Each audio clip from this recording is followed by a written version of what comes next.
আখেরি জামানা বাবা লম্বা জুব্বা দেখে, লম্বা কুব্বা দেখে, লম্বা টুপি দেখে, হাজি রুমাল দেখে, বড় মুফতি বড় মৌলানা দেখে ছুটলে হবে না। দেখো তার মধ্যে আকীদা কি আছে। এ পূর্ব ভারতের মুসলমান, তোমাদের জন্য আল্লাহ বড় নিয়ামত করেছে। নবীর আওলাদ জামানার মুজাদ্দিদ আবু বকর সিদ্দিককে, দাদা হুজুর পীর কেবলাকে মজবুত করে ধরে রাখো। এ নওজওয়ানেরাই বাংলা জমিনের মানুষের ঈমান বাঁচানোর যখন লড়াই ছিল, মানুষগুলো শিরকের মধ্যে জড়িয়েছিল, পীরের নামে জবাই করত, বিভিন্ন জায়গায় গিয়ে সিজদায় পড়ে থাকতো। আমার মুজাদ্দিদুজ্জামান এই বাংলার অলিতে ঘুরে ঘুরে ঘুরে ঘুরে ঘুরে মানুষকে শিরক বিদআত থেকে বাঁচিয়ে, অর্থাৎ তোমারই বাপ দাদাদের ঘরে ঈমানের কলেমা পড়িয়ে আল্লাহ নবীর সঙ্গে সম্পর্ক জুড়ে দিয়েছে। আরো জোরে বলুন সুবহান।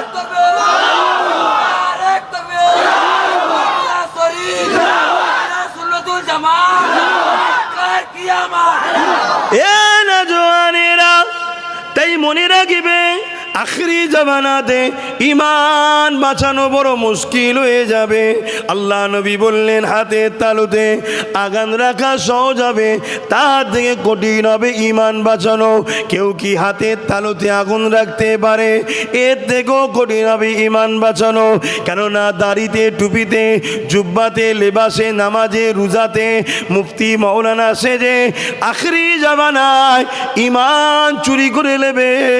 তাই বলে দিয়ে যায়, সুন্দর কথা, সুন্দর হাসি, সুন্দর আখলাক আর খাওয়া দেখে ছুটলে হবে না। দেখো সে তোমাকে নবীর সঙ্গে জুড়তে চাইছে কিনা। যে নবীর সঙ্গে জুড়তে চায় না, তার থেকে দূরে তোমাকে থাকতে হবে। এ যুবকেরা, তরুণেরা, বাপেরা, আমার মুজাদ্দিদুজ্জামান এই দিনের প্রচার করতে করতে তোমাদেরই বাপ দাদা মুরব্বীদের কাছে ইসলামকে দিতে দিতে দিতে এতটা ক্লান্ত হয়ে গেলেন।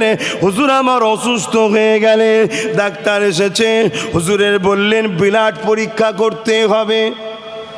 আল্লাহ নবীর বিরুদ্ধে দাঁড়িয়ে গেল আবু জেহেল, আল্লাহ নবীর বিরুদ্ধে দাঁড়িয়ে গেল উতবা সাহেব আবু লাহাব, আল্লাহ নবীর বিরুদ্ধে দাঁড়িয়ে গেল আবু সুফিয়ান। এইভাবে তৎকালীন সময় রোম থেকে শুরু করে, কিসরা থেকে শুরু করে, পারস্য থেকে শুরু করে তামাম পৃথিবী জুড়ে আমার রাসূলুল্লাহর বিরুদ্ধে ক্ষমতাশালীরা দাঁড়িয়ে গেল। কেননা তারা ক্ষমতার জোরে মানুষকে গোলাম বানিয়ে রেখেছিল। আল্লাহ নবী জানালেন, সৃষ্টিকর্তার সৃষ্টিকে কখনো কোনো মানুষ গোলাম বানিয়ে রাখতে পারে না। মানুষ কখনো কারো কৃতদাস দাসী নয়। আল্লাহ নবীর বিরুদ্ধে তারা দাঁড়িয়ে গেল। কারণ নবী পাক বলেছিল, নারীগুলোকে জ্যান্ত পুঁতে দিও না, নারী হলো মায়ের জাত, ওদেরকে বাঁচার স্বাধীনতা দাও। ওই সময় যারা নারীগুলোকে ভোগের পাত্রী বানিয়ে দিয়েছিল, তারা আমার রাসূলুল্লাহর বিরুদ্ধে দাঁড়িয়ে গেল। শুনছেন? এ নওজওয়ানেরা, আল্লাহ নবী জানিয়ে দিলেন, গরিবকে তার অধিকার দাও, গরিবকে তার অধিকার দাও, গরিবকে ইনসাফ করো, বিধবাদের অধিকার দাও, এতিমের অধিকার দাও, ইনসাফ ইনসানিয়াত করো, নাই সত্য প্রতিশোধ করো, জুলুম বন্ধ করো, মিথ্যা বন্ধ করো, মানুষকে অত্যাচার করা বন্ধ করো। এই কথা যখনই নবী পাক জানিয়ে দিল, নবী পাকের বিরুদ্ধে তৎকালীন সময় যারা জালিম অত্যাচারী ছিল, আমার নবী পাকের বিরুদ্ধে তারা চরমভাবে লেগে গেল।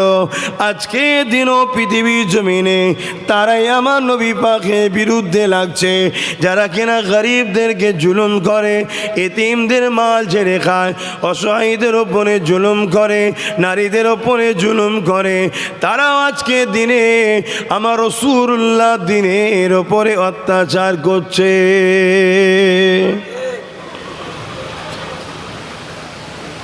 পানি হচ্ছে নাকি? হালকা পড়ছে, কি করা যাবে? পানি হচ্ছে, রোদও হচ্ছে, তা কি করা যাবে? আল্লাহ নবী অনেক কষ্ট করে দিন ইসলাম প্রচার করেছেন। আজকে তুমি আমি সহজে পেয়েছি, তাই ধর্মের ওপরে তোমার আমার গুরুত্ব অনেকটা কমে গেছে। ধর্ম সম্বন্ধে তোমার আমার সজাগ অনেকটাই কমে গেছে, কেননা অনেক সহজে তুমি আমি ইসলাম পেয়েছি।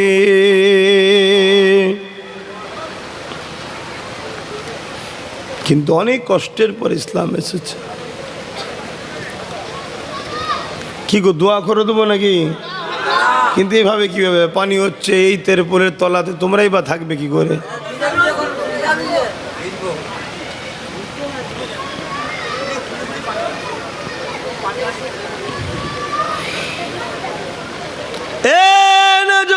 তরুণেরা,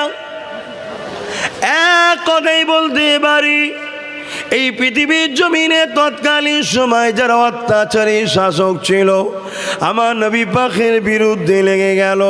যারা মানবরূপী পশু ছিল, আমার নবী পাকের বিরুদ্ধে লেগে গেল। যারা নারী দেহকে শোষণ করা পছন্দ করত, আমার নবী পাকের বিরুদ্ধে লেগে গেল। যারা এতিমের মালকে দখল করা পছন্দ করত, আমার নবী পাকের বিরুদ্ধে লেগে গেল। এক কথায় দুনিয়ার জালিম অত্যাচারী বদমাই লম্পট চরিত্রহীন গুণ আমার রাসূলুল্লাহর বিরুদ্ধে লেগে গেল। কেন নবী আমার গরিবের পক্ষে কথা বললেন, এতিমের পক্ষে কথা বললেন, মুসলিমের পক্ষে কথা বললেন, অসহায়ের পক্ষে কথা বললেন, এতিমের পক্ষে কথা বললেন, বিধবার পক্ষে কথা বললেন। এ যুবকেরা, তরুণেরা, আল্লাহ নবী নূহ নবীর বিরুদ্ধে তারা অনেকভাবে চক্রান্ত করেছে। আমার নবী পাক যখন সিজদায় পড়েছে, আমার নবী পাকের পিঠের ওপরে পচা দুম্বা ভুঁড়ি পর্যন্ত চাপিয়ে দিয়েছে। আল্লাহ নবী সিজদা নিতে বড় কষ্ট হয়েছে। নবী আমার মাথা তুলতে পারেনি। খাতুনে জান্নাত তাকিয়ে এসে আব্বা জানের পিঠ থেকে পচা দুম্বার ভুঁড়িকে নামিয়ে দেয়। আল্লাহ নবী তারপরে মাথা তুলতে পারে। এ যুবকেরা, তুমি আমি সহজে ইসলাম পেয়েছি গো। আল্লাহ নবী সাহাবারা অনেক কষ্ট করেছে। আবু জেহেল আমার নবীকে যারা মেরেছে, তাদেরকে জোর করে ধরে নিয়ে গরম বালির ওপরে চিৎ করে শুইয়ে দিয়ে তাদের বুকের ওপরে ভারী পাথর পর্যন্ত চাপিয়ে দিয়েছে। তাদেরকে বলতে লেগেছে, মুহাম্মদকে ছেড়ে দাও, নাই তোমাদের উপরে আরো জুলুম হবে। এই কষ্ট জুলুম সহ্য করতে না পেরে অনেক সাহাবা হুজুররা শহীদ হয়ে গেছে। তথাপিও তারা আমার নবী পাককে ছাড়েনি।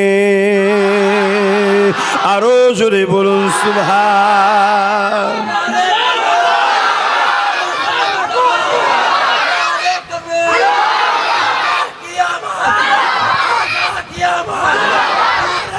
আল্লাহ, কি করবো গো, পানি বাড়ছে তো।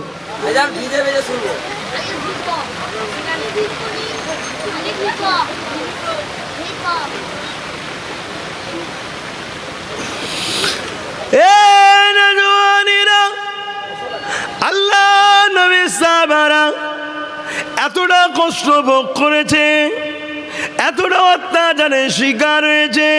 তিনাদের মধ্যে থেকে হযরত বেলাল হুজুরের নাম শুনেছেন, যিনি হাবশী দেশের মানুষ ছিলেন। গরিব হওয়ার জন্য তিনাকে মানুষরা বিক্রি করে দিয়েছিল। আল্লাহ নবী এসে এই খরিদি প্রথা, গোলাম কিনা বেচার প্রথাটাকে আমার নবী পাক বন্ধ করে দিয়েছে। আগেকার সময়তে ধনীরা গরিবদের ঘরে বাজারে তুলে নিলামে তুলতো, গরিবদের ঘরে কিনা বেচা হতো। এটা আমার নবী পাক বন্ধ করেছে গো। এ যুবকেরা, তরুণেরা, তাই যে সকল ক্ষমতাশালীরা এই গোলামদের কিনা বেচা করতো, তারাও আমার নবী পাকের বিরোধী করেছে। আজকে দিনেও যারা আমাদেরকে গোলাম বানাতে চাইছে, আমাদের বলতে গরিব, সে মুসলমান হতে পারে, হিন্দু হতে পারে, আদিবাসী, সাঁওতাল, বাগদি, কোনো ধর্মের সাথে হতে পারে, গরিব হওয়ার জন্য তাদেরকে আজকে দিনে যারা গোলাম বানাতে চাইছে, তারাও আজকে দিন ইসলামের বিরোধী করছে। কারণ ইসলাম যুগে যুগে গোলামি প্রথাকে ভেঙে দিয়ে আল্লাহর শ্রেষ্ঠ সৃষ্টি মানুষকে আজাদ করে দিয়েছে। আরো জোরে বলুন সুবহান। আগামী দিনে যদি কেউ মানুষকে গোলাম বানায়, আমরা লড়াই করে মানুষকে আজাদ করব না? করব না? কেন করবেন? এ শিক্ষা আমাদের ইসলাম দিয়েছে। তাহলে ইসলাম থাকলে এ শিক্ষা থাকবে, এ শিক্ষা থাকলে গরিবকে গোলাম করতে। এজন্য ইসলামকে মিটিয়ে দাও, ইসলামকে বন্ধ করে দাও। এ নওজোয়ান তরুণেরা, আল্লাহ নবী সাহাবা হুজুর হযরতে বেলাল হুজুরের উপরে কত জুলুম অত্যাচার হয়েছিল। হযরতে বেলাল হুজুরকে উমাইয়া নামে মক্কার এক বড় ধনী ব্যবসায়ী খরিদ করেছিল গোলাম হিসাবে। হযরতে ওমর হযরতে বেলাল হুজুরের উপরে ওই উমাইয়া অনেক জুলুম অত্যাচার করত। হযরতে বেলাল হুজুরের উপরে ওই উমাইয়া নানান দিক থেকে টর্চার করত। হযরতে বেলাল হুজুরের উপরে নানানভাবে নানান দিক দিয়ে অত্যাচার জুলুম করে তাকে কাজ কাম করে খাটাতো। শুধুমাত্র বেঁচে থাকার মতো সামান্য একটু খেতে দিত, বাকি তার দ্বারা অমানবিক অত্যাচার করে কাজ নিত। এই সময় বেলাল হুজুরের কানে চলে এলো মুহাম্মদ রসুল বলে একজন এসেছে, যে কিনা গরিবদের পক্ষে কথা বলছে, গরিবদের সাথী হয়েছে, গরিবদের পাশে দাঁড়াচ্ছে। এই কথাটা শোনার পরে বেলাল হুজুর গোপনে গোপনে আমার নবীর কাছে পৌঁছে গেল। আমার নবীর কথাবার্তা শুনে হযরতে বেলাল হুজুর আমার নবী পাকের হাতে হাত দিয়ে ঈমানের কালেমা পড়ে মুসলমান হয়ে যায়। দিলের মধ্যে আল্লাহ রসুলকে রেখে দিয়ে বেলাল হুজুর উমাইয়ার গোলামির ঘরে কাজ করছে। একজন একদিন উমাইয়াকে খবর দিল, উমাইয়া, তোমার খরিদ করা গোলাম বেলাল ও তোমার ধর্মের দিকে নাই, ও মোহাম্মদ রসুলের দিকে চলে গেছে। উমাইয়া হযরতে বেলাল হুজুরকে ডেকেছে, উমাই বেলাল, শুনলাম নাকি তুমি আমার ধর্ম ছেড়ে দিয়ে মোহাম্মদ রসুলের দিকে চলে গেছো। হযরতে বেলাল হুজুর বলছে, যে ধর্মে গরিবের সম্মান নাই ও ধর্মে গরিবরা তো থাকতে পারবে না। যে ধর্মে মহাজনের সম্মান নেই, লেবারের সম্মান নেই, মানুষকে মানুষ মনে করা হয় না, সেখানে তো বেলাল থাকবে না। আপনি যেটা শুনেছেন ঠিকই শুনেছেন, আমি মোহাম্মদ রসুলকে মেনে নিয়েছি। জোরে বলুন সুবহানাল্লাহ। বেলালের মনিব উমাইয়াকে বলছে, উমাইয়া বেলালকে বলছে, বেলাল, উমাইয়া বেলালকে বলছে, বেলাল, তুমি যা ভুল করেছো করেছো, ফিরে আসো, ফিরে আসো, নাই তোমাকে অনেক শাস্তি দেওয়া হবে। হযরতে বেলাল হুজুর বললেন, আমাকে আপনি খরিদ করেছেন, আপনি আমাকে খরিদ করেছেন, কিন্তু মোহাম্মদ রসুল শিক্ষা দিচ্ছে মানুষ কখনো কিনা বেচা হতে পারে না। কেউ যদি তোমার কাজ করে দেয়, তার পারিশ্রমিক দাও তার ঘাম শুকাবার আগে, এটা হলো ইসলাম। জোরে বলুন সুবহানাল্লাহ। আপনি আমার উপরে জোর করতে পারেন কেন? এখন তো ইনসাফ নাই, আইন নাই, বিচার নাই, ব্যবস্থা নাই। আপনি আমার উপরে জুলুম করতে পারেন, তবে আপনি যতই জুলুম করেন না কেন, আমি মুহাম্মদ রসুলকে ছাড়ব না। জোরে বলুন সুবহানাল্লাহ।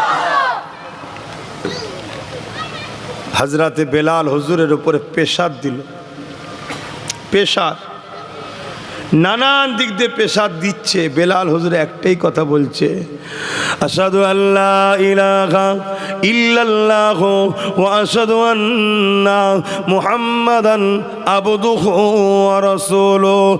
এ উমাইয়া, তুমি যতই চেষ্টা করো না কেন, আমি আল্লাহ ও রসুলকে জানব না। যে আল্লাহ আমাকে সৃষ্টি করেছে, যে মুহাম্মদ রসুলকে আল্লাহ রসুল করে পাঠিয়েছে, এ উমাইয়া তুমিও সেই আল্লাহকে মেনে নাও, মুহাম্মদ রসুলকে রসুল বলে মেনে নাও। উমাইয়া রেগে বড় ক্ষিপ্ত হলো। উমাইয়া ভাবতে লাগলো, বেলালকে লোভ দিয়ে দেখা যাক পরিবর্তন হয় কিনা। এত কষ্ট দিয়ে হচ্ছে না তো, লোভ দিয়ে দেখা যাক। এজন্যে লোভ দিল। কি লোভ? এদিকে শোনেন, এদিকে শোনেন। ওদের খেয়ে দিয়ে কাজ নেই, তখন তেরপুল মাথার শখ গেছে। এখন আগে করবেন, এখন করছে, দাঁড়িয়ে আছে। শুনছেন?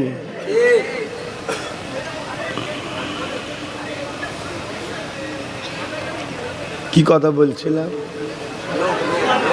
লোভ দিয়ে দেখা যায়।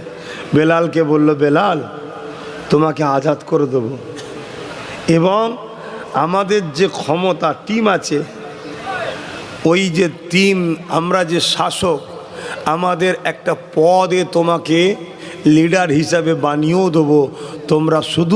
তুমি শুধু আল্লাহ রসুলকে ছেড়ে দাও। কি গো, হযরতে বেলাল হুজুর ছেড়ে দিয়েছিলেন? আর আজকে আমরা কি করছি? বড় বড় মুফতি মৌলানারা পর্যন্ত বিক্রি হয়ে যাচ্ছে। হ্যাঁ, সামান্য অর্থের জন্য বিক্রি হয়ে যাচ্ছে। বাবেরা, নওজোয়ান তরুণেরা, হযরতে বেলাল হুজুর একটাই কথা বলেছিল, উমাইয়া তুমি যেদিক দিয়ে চেষ্টা করো না কেন, আমি আল্লাহ ও নবীকে ছাড়ব না।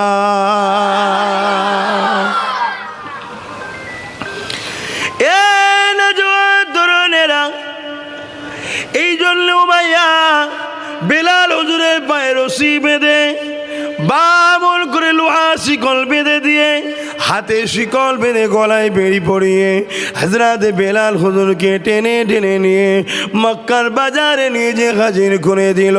কেননা মক্কার বাজারে নিয়ে গেলে সবাই ভিড় হয়ে যাবে, ওই ভিড়ের সামনে বেলালকে জুলুম করা হবে। বেলাল লজ্জিত হয়ে হয়তো পরিবর্তন হয়ে যেতে পারে, বা বেলাল যে আল্লাহ ও রসুলকে মেনেছে, অন্য কারো যদি মানার ইরাদা থাকে, বেলালের অত্যাচার দেখে দ্বিতীয় কেউ যেন আর বেলালের দিকে না যায়, এই জন্যে তাকে নিয়ে গিয়ে জুলুম করো, অত্যাচার করো। যেমন আজকে আমার দেশেতে মুসলমানকে মারছে আর ভিডিও করে ছাড়ছে, মুসলমানকে কতল করছে ভিডিও করে ছাড়ছে, মুসলমানকে টেনে পিটোচ্ছে, বাসে পিটোচ্ছে, রাস্তাঘাটে পিটোচ্ছে আর ভিডিও করে ছাড়ছে। কেন ছাড়ছে? যাতে করে তুমি আমি ঘাবড়ে যাই, তুমি আমি ভয় খেয়ে যাই, যাতে করে তুমি আমি চুপচাপ হয়ে যায়। এর জন্য ষড়যন্ত্র চলছে, বাংলার বাইরে বাইরে হচ্ছে। আর বাংলায় কি হচ্ছে? আব্বাস সিদ্দিকের পক্ষে যারা থাকে তাদের উপরে জুলুম অত্যাচার করো, কেস দাও, মারো, ধরো। কেন? বাংলার বাইরে যারা রয়েছে তারা মুসলমানের দুশ্মনী করছে। এ যুবকেরা, তরুণেরা, বাপেরা, এখানেও ইসলামের বিরুদ্ধে যে রয়েছে তার বিরুদ্ধে আমি বলি, আমার পক্ষে যারা থাকে তাদের ওপরও জুলুম এখানে হয় না, হয় না? এগুলো দেখানো হয় যদি ভয় খেয়ে যায়। আর এরা কোনো জায়গাতেই পারত না যদি এদের পিছনে মুনাফেক মুসলমান না থাকতো। আমাদের সমাজে এখন মুনাফেক মুসলমানের সংখ্যাটা একটু বেশি, এজন্যে এই সমাজ মুসলমান আজকে এত লাঞ্ছিত, এত অপমানিত, এত পদদলিত।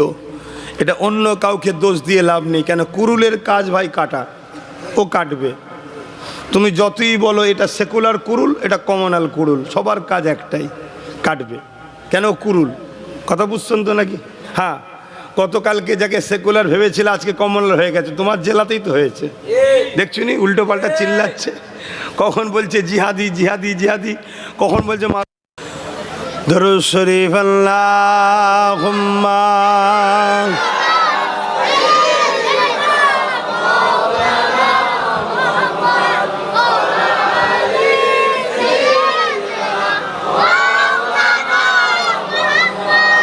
যাদের হৃদয়ে আছে আল্লাহর ভয়, পড়ো পড়ো কচিরা পড়ো, যাদের হৃদয়ে আছে আল্লাহর ভয় তারা কবু নবী ভুলে যায় না, আল্লাহর প্রেমে ছাড়া এই দুনিয়ায় কারো কাছে কোনো কিছু চাই না। তাই তো যাদের হৃদয়ে সত্যি আল্লাহর ভয় আছে তারা নবী ভোলে না, আল্লাহর প্রেম ছাড়া কারো কাছে কিছু। আর এখন তো সব ডলার নিচ্ছে, টাকা নিচ্ছে, হ্যাঁ এদিকে বলছো এক আর লিচ্ছ আর এক।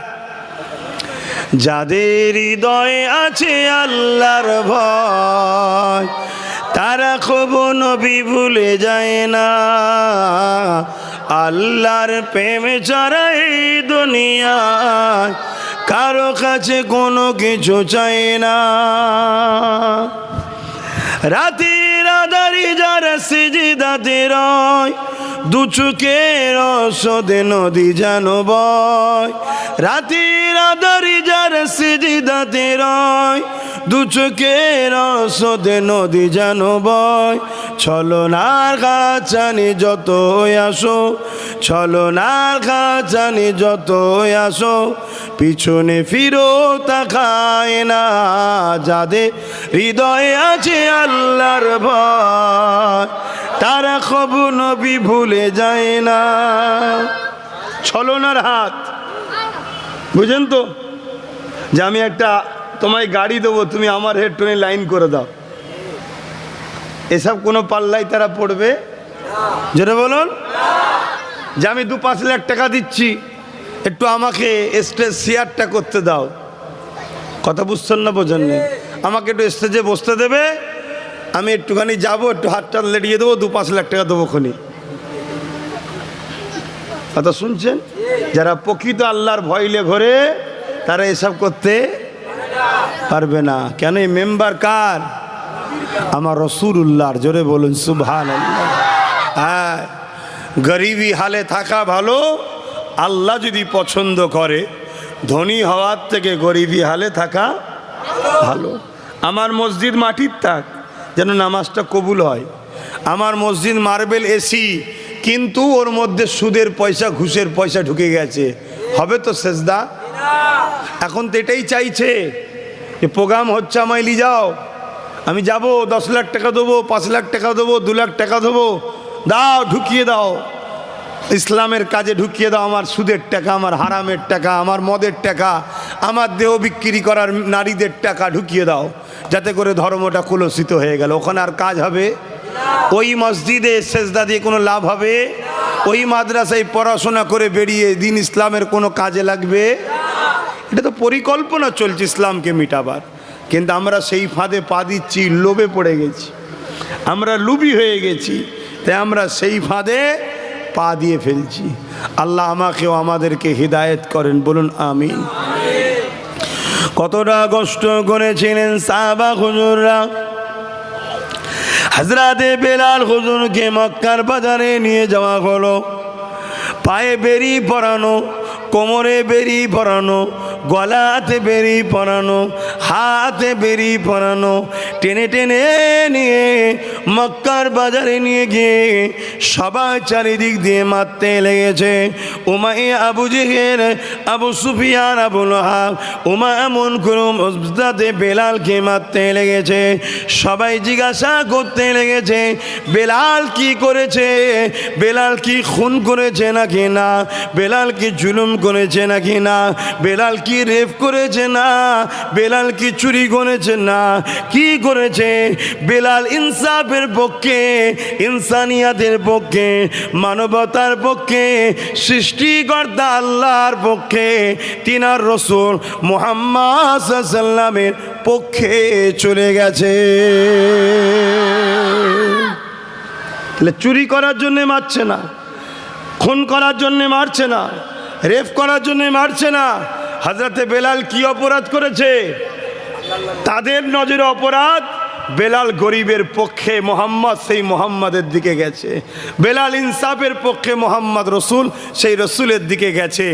এক কথায় নাই সত্য, ইনসাফের দিকে হযরতে বেলাল চলে গেছে, আমাদেরকে ছেড়ে দিয়ে। তাই আজকের দিনেও দেখুন, সমাজে যারা দুর্নীতি করছে এদেরকে কেউ মারে না, সমাজে যারা রেপ করছে এদেরকে কেউ ধরে না, সমাজে যারা মদের মতো 2 নম্বর নেশা মানুষকে খাইয়ে মানুষের লিভার কিডনি পরিবার নষ্ট করছে এদেরকে কেউ ডিস্টার্ব করে না, সমাজে যারা অত্যাচার করছে, গরিবের মাল ঝেড়ে খাচ্ছে, এতিমের মাল ঝেড়ে খাচ্ছে, বিধবার ওপরে জুলুম করছে, এদেরকে কেউ ডিস্টার্ব করে না। আজকে ডিস্টার্ব করছে কারা? যারা গরিবের পক্ষে কথা বলতে চায়, এতিমের পক্ষে কথা বলতে চায়, মানুষের পক্ষে কথা বলতে চায়, তাদেরকে দেখুন জুলুম করা হচ্ছে। কেন? আজকেও আবু জেহেল আছে না নাই? তারা করছে।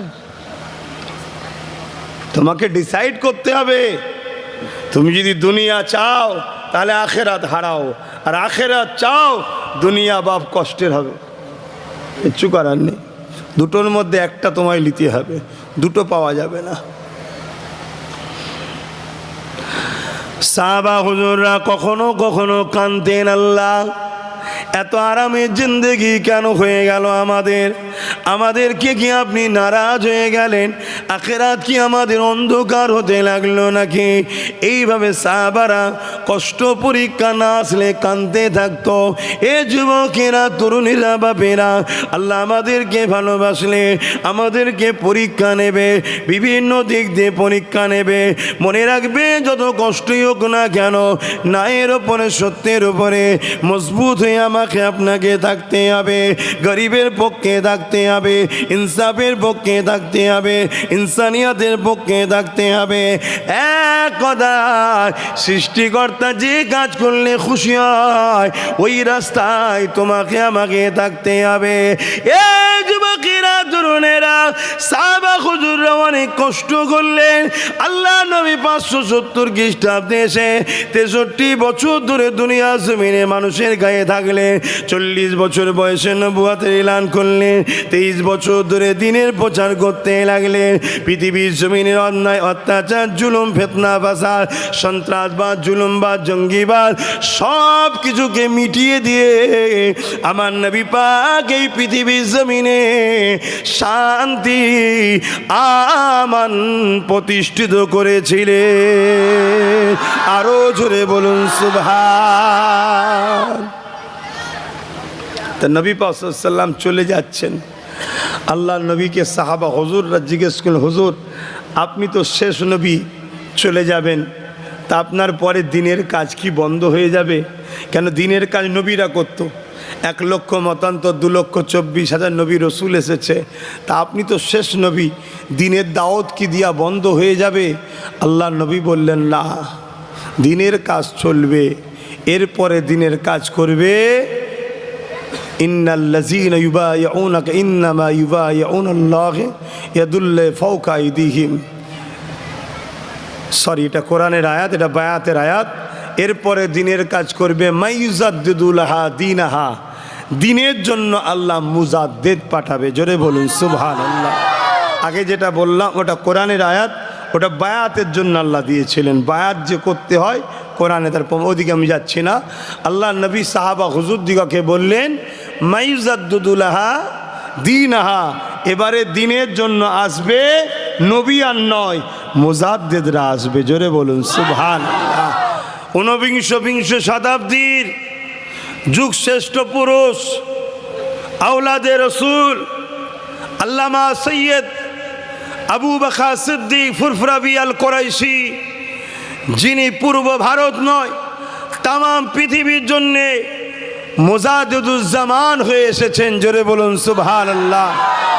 এই পূর্ব ভারতের মানুষ আজ তো মাদ্রাসা হাজারো পাবেন, মসজিদ হাজারো পাবেন, মুসলমান হাজারো লাখো কোটি পাবেন, কিন্তু আমার মুজাদ্দিদুজ্জামান যখন এসেছিলেন এই পূর্ব ভারতে মসজিদ হাতে গোনা, তাও বন্ধ ছিল, মাদ্রাসা ছিল না, মসজিদ ছিল না, সেজদা দিতে হয় জানতো না, মুখে দাড়ি মাথায় টুপি জুব্বা, নামাজ রোজা কোরআন জানতো না। মুজাদ্দিদুজ্জামান দাদা হুজুর রহমাতুল্লাহ আলাইহি এই পূর্ব ভারতের মানুষের দরে দরে গিয়ে তাদেরকে এক আল্লাহ চিনিয়েছে, মোহাম্মদ রসুলের দিন দিয়েছে, নবী মোহাম্মদ রসুলের প্রেম আদব এই পূর্ব ভারতের মানুষ তোমাদের বাপ দাদাদের হৃদয়ে মুজাদ্দিদুজ্জামান দিয়েছে। জোরে বলুন সুবহানাল্লাহ। মনে রাখবেন মুজাদ্দিদুজ্জামান তিনি আল্লাহর সিলেক্টেড, নবীর সিলেক্টেড, কোনো মানুষের সিলেক্টেড নয়। তিনি আমাদের রাহবার, তিনি আমাদের উলিল আমর, তিনি আমাদের মুর্শিদ, তিনি আমাদের মুজাদ্দিদ, তিনি আমাদের উলিল আমর। আল্লাহ কোরআনের মধ্যে বললেন আতিউল্লাহ ওয়া আতিউর রাসূল উলিল আমরি মিনকুম, তোমরা উলিল আমরের অনুসরণ করো। সেই উলিল আমর ফুরফুরের হযরত জাবানার মুজাদ্দিদ দাদা হুজুর পীর কেবলা। জোরে বলুন সুবহানাল্লাহ। আজকে আব্বাস সিদ্দিকীর মতো হাজারো লাখো উলামা পাবেন, লাখো বক্তা, লাখো মুফতি, লাখো হাফেজ, লাখো রয়েছে। থাকাটা ভালো, বিরোধী করছি না, কিন্তু দুঃখের বিষয় আজ যে যার মতো করে এই মুজাদ্দিদুজ্জামানের সিলসিলার মুরিদগুলোকে একটা একটা করে টুকরো টুকরো করে এটা আমার, এটা আমার, এটা আমার, এটা আমার, এই ভাগ করাতে লেগেছে, ভাগ করাতে লেগেছে। কেন? একসাথে যদি 100 জন থাকে যে শক্তিটা হবে ওটাকে 10 ভাগ করে দিলে ওই শক্তিটা আর থাকবে না। তাই আমি আপনাদের বলবো মনে রাখবেন আমরা সবাই মুজাদ্দিদুজ্জামান দাদা হুজুরের সিলসিলার মুরিদ। জোরে বলুন সুবহানাল্লাহ। আল্লাহর ওলি হাজারো আছে, লাখো আছে, হোক আরো, আপনারাও আল্লাহর ওলি হয়ে যান, বলুন আল্লাহুম্মা আমিন। আকাশে কোটি কোটি তারা আছে, তারার মাঝে চাঁদ কিন্তু একটা, চাঁদ একটা। এই কোটি কোটি তারা হলো ওলি আউলিয়া, আর চাঁদটা হলো জাবানার মুজাদ্দিদ। জোরে বলুন সুবহানাল্লাহ। হাজারো চেষ্টা করে মুজাদ্দিদ হওয়া যায় না, যেমন হাজারো চেষ্টা করে নবী হওয়া যায় না। নবী আল্লাহ সিলেক্টেড করে, মুজাদ্দিদও আল্লাহ সিলেক্টেড করে পাঠায়। জোরে বলুন সুবহানাল্লাহ। কেন? আমার নবীর পরে নবুয়াতের দরজা বন্ধ, তাই এবারে মুজাদ্দিদ আসবেন। ওই মুজাদ্দিদ আর নবীদের মধ্যে নবুয়াতের পার্থক্য। নবীরা নবুয়াত পেয়েছে, মুজাদ্দিদরা নবুয়াত পাবে না। বাকি নবীদেরকে যে বিলায়েতগুলো দেওয়া হয়, যে মাকাম, যে দরজাগুলো দেওয়া হয়, সব মাকাম দরজা আল্লাহ মুজাদ্দিদদের ঘরে দেয়। জোরে বলুন সুবহানাল্লাহ। আমার মুজাদ্দিদুজ্জামান কত কষ্ট করেছে, তিনার স্মৃতিতেই মাহফিল করছে ছেলেরা। একটু তাই দাদা হুজুরের দিয়ে একটা কথা বলতে চাইছি, আপনাদের অসুবিধা আছে? কেননা বললাম ছেলে এখন বড় হয়ে গেছে, তো বুড়ো বাপকে আর ভালো লাগছে না, এখন নতুন নতুন বাপ খুঁজছে, তাই একটু জিজ্ঞেস করে নিলাম। তাই নতুন নতুন বাপ খুঁজছে, তাই একটু জিজ্ঞেস করে নিলাম, অসুবিধা নেই তো? হ্যাঁ, দেখবেন কেন আখিরি জামানা আল্লাহ নবী বলেছেন আমার উম্মত প্রচুর মার খাবে। সাহাবা হুজুররা বললেন হুজুর সংখ্যা কি কম হবে? আল্লাহ নবী বললেন না, সংখ্যা অনেক হবে। তাদের মধ্যে দুটো জিনিস ঢুকে যাবে, একটা হলো আল্লাহর ভয় ছেড়ে দিয়ে দুনিয়ার ভয় ঢুকে যাবে। আমাদের মধ্যে ঢুকেছে কি দেখুন। দ্বিতীয় নম্বর হলো তারা লুবি হবে, লুবি। এ কম খাবার জন্য এখন ব্যস্ত, কোথায় মরা মুরগি পেলে সেখানেও বসে খেয়ে নিচ্ছে, দেখা দেখি নেই। এইরকম নানানভাবে চক্রান্ত চলছে। মুজাদ্দিদুজ্জামানের সিলসিলার মুরিদগুলোকে ছোট ছোট করে দাও, এখানে দরবার, ওখানে দরবার, এখানে আটল খল, ওখানে আটল খল, সব খুলে দিয়ে বসে আছে। আর যখনই খুলছে প্রথম বলছে দাদা হুজুরের শাখা অফিস। কি বলছে? হ্যাঁ, ইমাম সাহেব যখন ঢুকছে কি বলছে? আমি তো দাদা হুজুরের মুরিদ, আমি মেজো হুজুরাতে বায়াত হয়েছি, আমি অমুক হুজুরাতে বায়াত হয়েছি, ফুরফুরা সিলসিলা জিন্দাবাদ। ঢুকে যাবার পরে তোমাদেরকে বাঁচাবার চেষ্টাই বলছি। ঢুকে যাওয়ার পর কি করছে? আস্তে আস্তে গ্রুপ তৈরি করছে, ইয়ং ছেলেদের সঙ্গে বন্ধু করা, মোবাইল দেখা, ফুচকা খাওয়া, আড্ডা দেওয়া, স্বাভাবিক ভালছে মলি সাহেব আমার সঙ্গে সময় দিচ্ছে, ইয়ং ছেলে কি মনে করবে আকাশে চাঁদ পেয়ে গেছি, কথা বুঝে আসছে না? কিন্তু তো ধান্দায় ঢুকেছে। আস্তে আস্তে কি করছে, কিছুদিন পরে যেন একটা গ্রুপ হয়ে গেল, তখন বলছে আরে আমি থাকতে আবার ফুরফুরাই যাবার কি দরকার, আমি তো রয়েছি, আমার কাছেই থাক না বাবা। একটা গ্রুপ করছে। কেন কেন? এটা প্রতারণা নয়, এটা ধোকাবাজি চিটিংবাজি নয়। ধরো একটা মুদিখানার দোকান, মালিক তুমি, আমাকে সেলসম্যান বসিয়েছো, 2-4 বছর পর আমি যখন এসে বলছি কি খবর, বেচা কেনা কেমন হলো, তুমি আমাকে জিজ্ঞেস করছো বেচা কেনা কেমন হলো, আমি তখন তোমাকে বলছি কোথায় বাড়ি, তুমি দোকানের মালিক আমাকে বসিয়েছো, এখন তুমি বলছো কোথায় বাড়ি, বলে এটা চিটিংবাজি নয়?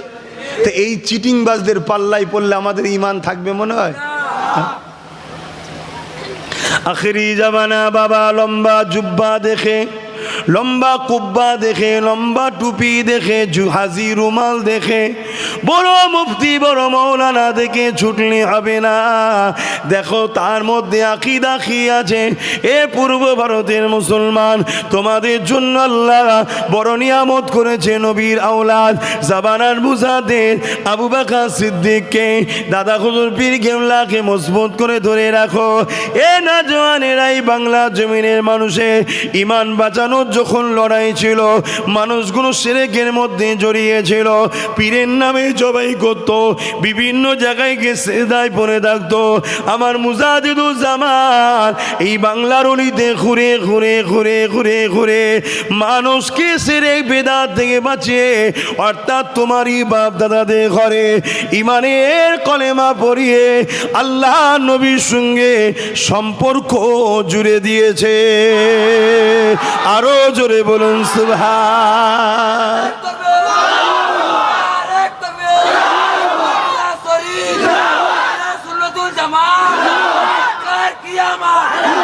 এ নওজওয়ানেরা, তাই মনে রাখবে আখরি জামানাতে ঈমান বাঁচানো বড় মুশকিল হয়ে যাবে। আল্লাহ নবী বললেন হাতের তালুতে আগান রাখা সহজ হবে, তার থেকে কঠিন হবে ঈমান বাঁচানো।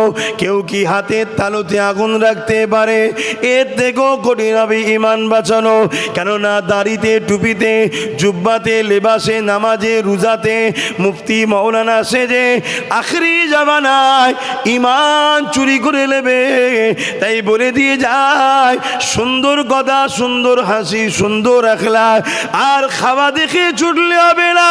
দেখো সে তোমাকে নবীর সঙ্গে জুড়তে চাইছে কিনা। যে নবীর সঙ্গে জুড়তে চায় না তার থেকে দূরে তোমাকে থাকতে হবে। এ যুবকেরা, তরুণেরা, বাপেরা, আমার মুজাদ্দিদুজ্জামান এই দিনের প্রচার করতে করতে তোমাদেরই বাপ দাদা মুরব্বীদের কাছে ইসলামকে দিতে দিতে দিতে এতটা ক্লান্ত হয়ে গেলেন। হুজুর আমার অসুস্থ হয়ে গেলে ডাক্তার এসেছে, হুজুরের বললেন ব্লাড পরীক্ষা করতে হবে, ব্লাড পরীক্ষা করতে হবে। তৎকালীন সময় যে সিস্টেম ছিল, ব্লাড বার করে ব্লাড ল্যাবে পরীক্ষা হবে। তা ব্লাডটা যখন বার করেছে, ব্লাডে একটা লাল ভাব থাকে না, আমাদের সবার আছে তো, খুন কি কালার? কিন্তু দাদা হুজুর রহমাতুল্লাহ আলাইহি যে খুনটা যখন বার করলেন ব্লাডটা, তাতে লাল ভাবটাই শেষ। শুনছেন? আমরা তো একটু দুটো জলসা করে আর করে আমাদের অবস্থা এই, তাও গাড়ি করে আসছে। আর মুজাদ্দিদুজ্জামান কোথা না কোথা, ফুরফুরা শরীফ থেকে কলিকাতা, টিকা, তলি মসজিদ, পায়ে হেঁটে পায়ে হেঁটে, ওখান থেকে পূর্ব মাদারীপুর, পশ্চিম মাদারীপুর তখন একসাথে ছিল, ভাগ ছিল না। এই মাদারীপুর নামটা হয়েছে কার নামে? আমার দাদা যান, তোমাদেরও দাদা যান, হযরতে হাজী মুস্তাফা মাদানী, তিনার নামে হলো মাদারীপুর। মেদিনীপুর টাউনে জিনার মাজার রয়েছে, এটা হলো মাদারীপুর। পরবর্তীতে এটা দুভাগ হয়েছে। এইভাবে মাদারীপুরে, বাঁকুড়াতে, শিলিগুড়িতে, দিনাজপুরে, কুচবিহারে এইভাবে পায়ে হেঁটে পায়ে হেঁটে পায়ে হেঁটে, তখন বাংলাদেশ বর্ডারও ছিল, ছিল না। ওইদিকে উত্তর 24 পরগনা, দক্ষিণ 24 পরগনা একসাথে ছিল। এ যুবকেরা পায়ে হেঁটে খুলনাতে, পাবনাতে, যশোরে, সিলেটে, এইভাবে পুরো পূর্ব ভারতে পায়ে হেঁটে তোমার আমার মুর্শিদ কিবলা দ্বীন ইসলামের দাওয়াত দিয়েছে।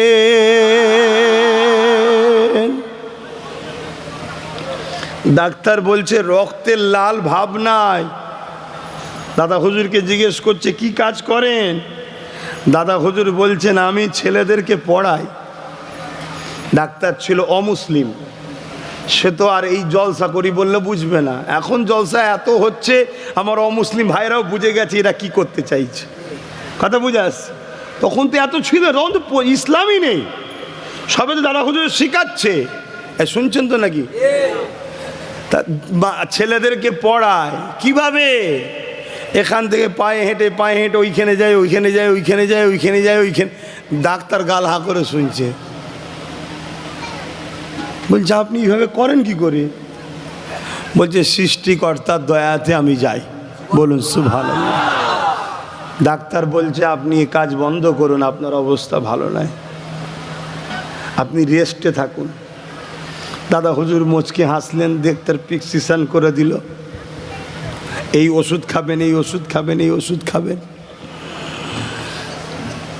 মুরিদরা, খলিফারা, দাদুজান হুজুররা সব ওষুধ কিনেছে।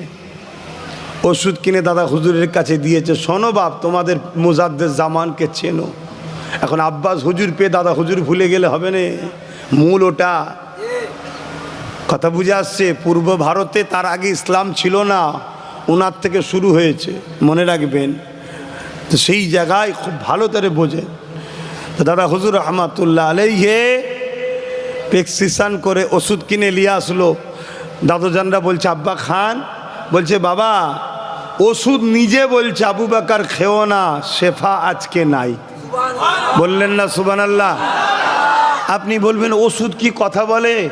সৃষ্টিকর্তা চাইলে বেজানও জান পায়, কথাও বলে। জোরে বলুন সুবহানাল্লাহ।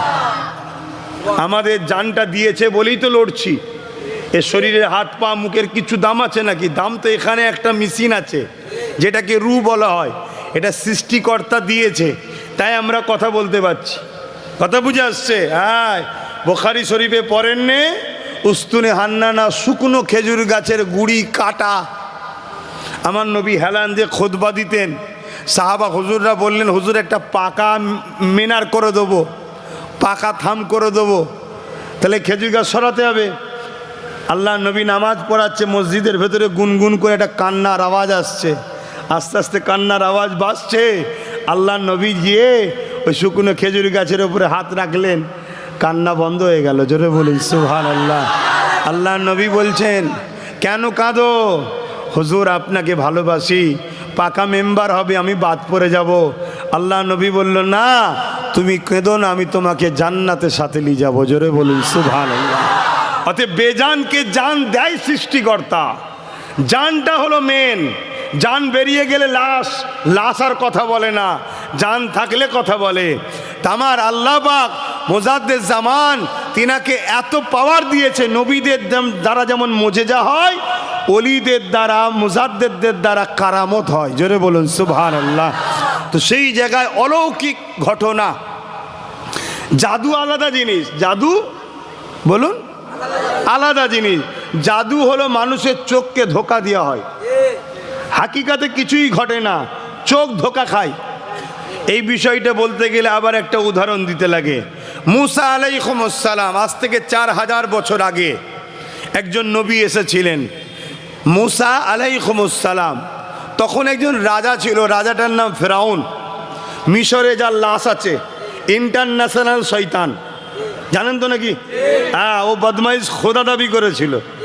এখনকার রাজা কোনো খোদা দাবি করেন এখনো, কিন্তু খোদাইয়ের মতো দাবির স্টাইলে কাজ করছে, যা খুশি তাই করছে, জনগণের উপরে জুলুম টুলুম সব করছে। কথা বুঝে আসছে? যাই হোক, তা সেই জায়গায় ফেরাউন কি করলো? খোদা দাবি করলো। খোদা দাবি করে মুসা নবীকে অনেক দিক দিয়ে হারাতে চেয়েছে। আমি মূল পয়েন্টটা বলছি। ফেরাউনকে একজন জাদুকর বলল দেখো মুসার সঙ্গে পারবে না, তোমার এই তরওয়াল এসব নিয়ে মুসার সাথে লড়াইয়ে পারবে না, কেন মুসা আধ্যাত্মিক জগতে লড়াই করছে, রুহানি জগতের পাওয়ারে লড়াই করছে। তখন জাদুকর ফেরাউন বলল, তাহলে কি করতে হবে? বলল, ওই ক্ষমতা যার আছে তাদেরকে নিয়ে আসো। তো ফেরাউন দেখছে আমার দল ওই ক্ষমতা জাদুকরদের, জাদুকর ছাড়া কি আছে তাদের? জাদুকরকে মনে করছে রুহানি ক্ষমতা, জাদুকর যে মানুষের চোখে ধোকা দেয় এটা তো ফেরাউন জানে না।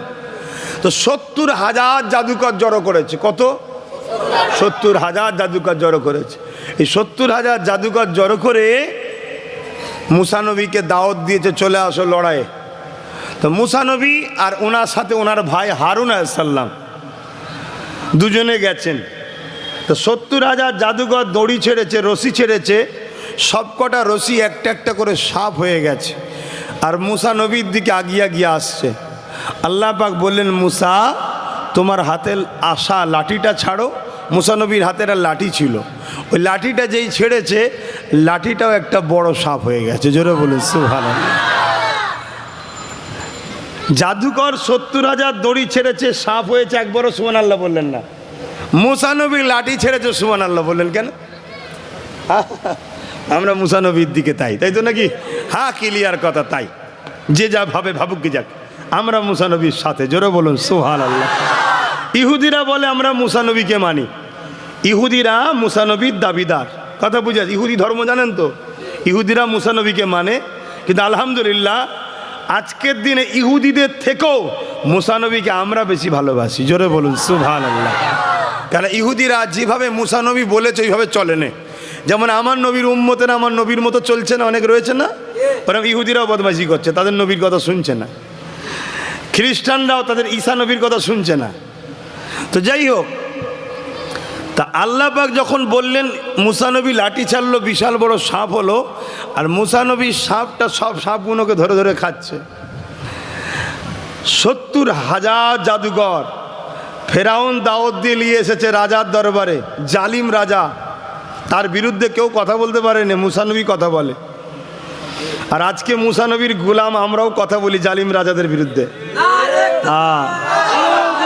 সেই জায়গাতে মুসা নবীর 70,000 জাদুকর মুসা নবীর হাতের লাঠি ছেড়েছে, যখনই সাপ হয়েছে সবাই উঠে দাঁড়িয়ে মুসা নবীর হাতে হাত দিয়ে ইমানের কলেমা পড়ে মুসা নবীর উম্মতের খাতায় নাম লিখিয়ে দিয়েছে। জোরে বলুন সুবহানাল্লাহ, আরো জোরে বলুন সুবহানাল্লাহ।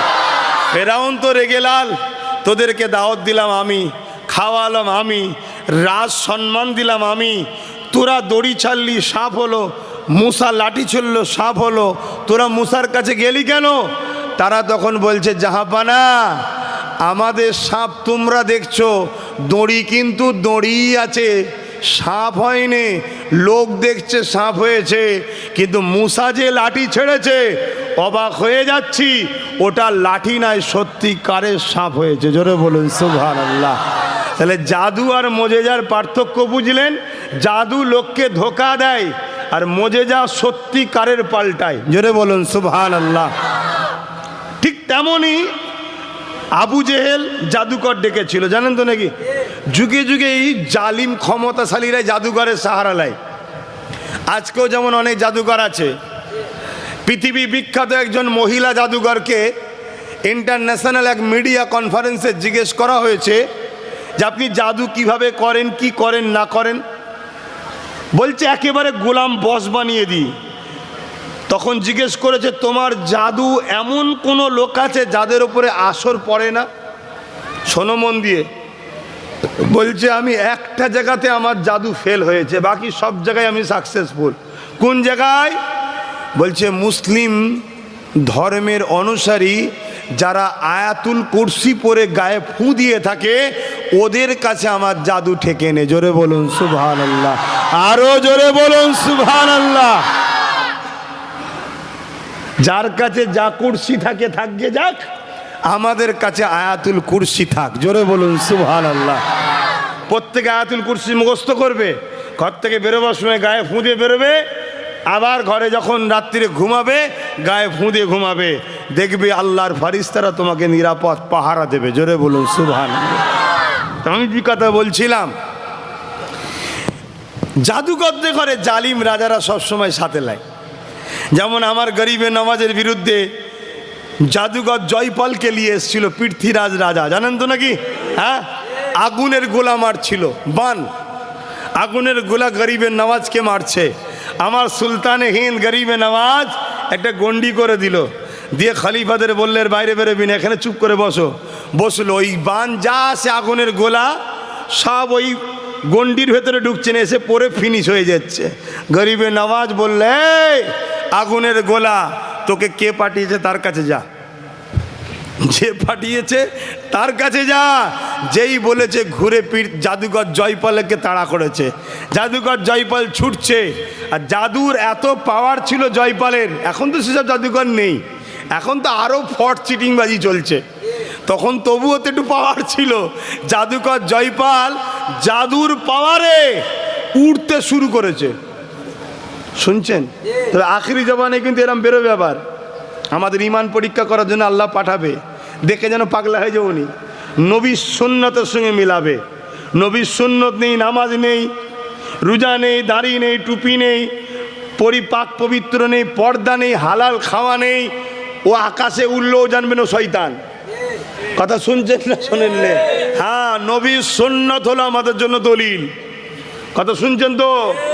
অনেকে এমনও বেরোবে কবরের ধারে গিয়ে বলবে তোর দাদুর কবর কোনটা বল, বলবে এইটা, বলবে এই অমুকের দাদু ওঠ কথা বল, তোর দাদু কবর থেকে বেরোবে। আখরি জামানে ঘটবে, নবী সব বলেছে, যেন আল্লাহর ওলি বলে পায়ে পড়ে যাওনি। ওকে দেখতে হবে ও নবীর সুন্নতে আছে কিনা। যদি নবীর সুন্নতে না থাকে, মনে রাখবে তোমার দাদুর সুরাতে ওর বদমাই জেন তোমার সঙ্গে দেখা দিচ্ছে, দাদু ওঠেনে। শুনছো তো নাকি? আখেরি জমানায় কানার দাজ্জাল বেরোবে, একটা যুবককে ধরে কেটে টুকরো টুকরো টুকরো করে দেবে, করে দিবার পরে বলবে এই জেন্দা হ, আবার জেন্দা হয়ে যাবে। শুনছো? আল্লাহ নবী বললেন তথাপিও তাকে মানবে না, কেন? সে কাফের হবে, তার কপালে লিখা থাকবে কাফের, কাফের। কেন? সে আমাদের ইমানকে পরীক্ষা করার জন্য আল্লাহর পক্ষ থেকে আসবে। পরীক্ষা হয় না স্কুলে, আসবে। অতএব নবীর সুন্নতটাকে সামনে রাখবে। এর জন্য সব থেকে উত্তম নবীর জীবনী পড়ো। নবীর জীবনী কিভাবে উঠা বসা চাল চলন আছে দেখো, সেইভাবে জীবনী পড়ে নবীকে ফলো করো। আব্বাস সিদ্দিকীকেও নবীর জীবনীর সাথে মিলাও। শুনছো না শুনুনি? যদি আব্বাস সিদ্দিকীকেও দেখো নবীর জীবনীর বাইরে যাচ্ছে, ভালোবেসে একটু আমাকে বলো, কেন আমি ভুল করে জাহান্নামে যেতে চাই না, আমাকে ধরিয়ে দিও তোমার এটা ভুল হচ্ছে। আমি যদি বলি হ্যাঁ ভাই আমি তওবা করছি, তাহলে আব্বাস সিদ্দিকী জিন্দাবাদ। আর আব্বাস যদি বলে ওই বাবুসা রাখতো, এখন আমি যা বলছি তাই, জানবে আব্বাসও ভণ্ড। আমি আমার কথা দিয়ে বলছি, অন্য কারো বললাম গায়ে লেগে যেতে পারে। কথা বুঝছেন না, বোঝেন না? এখন বিপদ তো। এখন যদি বলা হয় বাপ দাদু গেঁজা খেত, মিড়ি খেত, মদ খেত, তাও গায়ে লেগে যাচ্ছে। কারো বাপের নাম বলিনি, তারও গায়ে লেগে যাচ্ছে। তাহলে নিশ্চয়ই কিছু ঘটনা ঘটেছিল নাকি? না গায়ে লাগার কি আছে? কিন্তু এইগুলো পূর্বপুরুষরা করেছে না করেনি? দাদা হুজুরের ওসিলায় পরিবর্তন হয়েছে, কথা বললে অনেকের গায়ে লেগে যাচ্ছে। তাই আমি আমাকে দিয়ে বলছি, আব্বাস সিদ্দিকীকেও দেখো, খুব সাবধান। আখরি জামানা, ইমান সব থেকে দামি সম্পদ। আমার নবী পাকের কাছে আবু জেল জাদুকরকে নিয়ে এলো। জয়পালেরটা বলে দিয়ে একটু, কি গো শুনবেন না? অসুবিধা হচ্ছে নাকি? দাদা হুজুরকে ভালোবাসেন তো? হাত লম্বা করে দেখান। আমি দাদা হুজুরের কথা বলিনি, হাত নামান। আমি দাদা হুজুরের অজ নসিহত খুব কম করি ভাই। আমি যেখানেই যাই নবীর কথা বেশি বলি, নবীর কথা বলি, নবীর কথা বলি। কেন? আমার দাদা হুজুর সারা জীবন নবী নবী করেছে। জোরে বলুন সুবহানাল্লাহ। কথা বুঝি আমাদেরকেও শিখিয়েছে নবী নবী কর, নবী নবী কর, নবী নবী কর, নবী নবী কর। কেন? আমার আল্লাহ তিনিও নবী নবী করে। জোরে বলুন সুবহানাল্লাহ। খুব ভালো করে শোনেন। হ্যাঁ, পাওয়ারের সাথে বলে যাচ্ছি, খুব মনে রাখবেন। আখেরি জামানা, আখেরি জামানা তসবি দেখিয়ে ঈমান চুরি করে নেবে। সুবহানাল্লাহ, সুবহানাল্লাহ, সুবহানাল্লাহ, সুবহানাল্লাহ, সুবহানাল্লাহ, সুবহানাল্লাহ, সুবহানাল্লাহ। ভাববেন দরবেশ সব সুফি সাহেব মানুষ, বদমাইশ, নবীর মহব্বত নেই, ভালোবাসা নেই। এ সমাজে আছে রে বাবা। ওই জন্য মনে রাখবেন, নবী যার মধ্যে আছে তার সাথে মেশো, তার সাথে মেশো। কথা মনে, দিদি নবীর মহব্বত তোমার দিলে থাকে, তুমি যদি ভুলও কাজ করে ফেলো, নবীর প্রেমের খাতিরে আল্লাহ তোমায় হিদায়েত করে জান্নাত দেবে। জোরে বলুন সুবহানাল্লাহ। খুব ভালো করে শোনো। তো যে কথা বলছিলাম, দাদা হুজুরের আলোচনা খুব কমই করি, কেন অনেকে বলে ওরা বাপ দাদার কাহিনী ছাড়া কি জানে, কথা বুঝে আসছে, এই জন্য বলি না যে চলো তোদের যখন এতই কষ্ট হয়। কিন্তু আজকে দাদা হুজুরের স্মরণই করেছে, একটু তো বলতে লাগে নাকি, তাই একটু বললাম।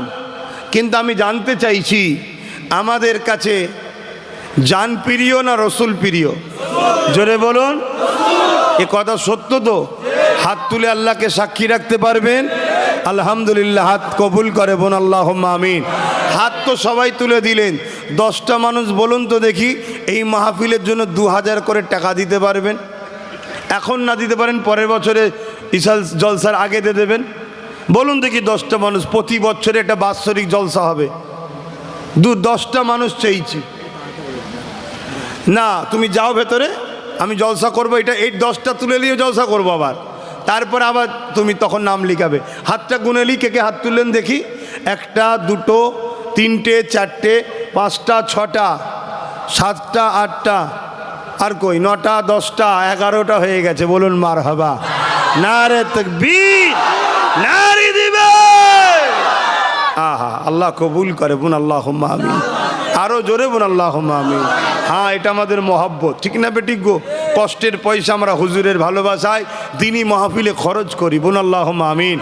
তাহলে 11টা হয়েছে, আর 4টে হলে কিন্তু 15টা দেখতে ভালো লাগবে। আর 4টের মধ্যে প্রথমে কে হাত তুলে দেখি? কে হাত তুলবে? এই দেখেন হাত তুলে দিয়েছে। আর 3টের মধ্যে কে হাত তুলবেন? 2000 টাকা দিতে হবে। ওই যে হাত উঠে গেছে, ওই দেখেন মুরব্বি দেবে, মাশাআল্লাহ। তাহলে একসাথে 3টে উঠে, যার 2টো দরকার, এই 2টোর মধ্যে প্রথম কে তুলবেন? 2টোর মধ্যে প্রথমে কে হাত তুলবেন যে আমি 2000 টাকা দেবো? কে? তুই 2000 টাকা দিবি যখন রাস্তায়, কেন দিকে চলাই ভেতরে আই, আমাদের লোক বাইরে দাঁড়িয়ে আছিস কেন?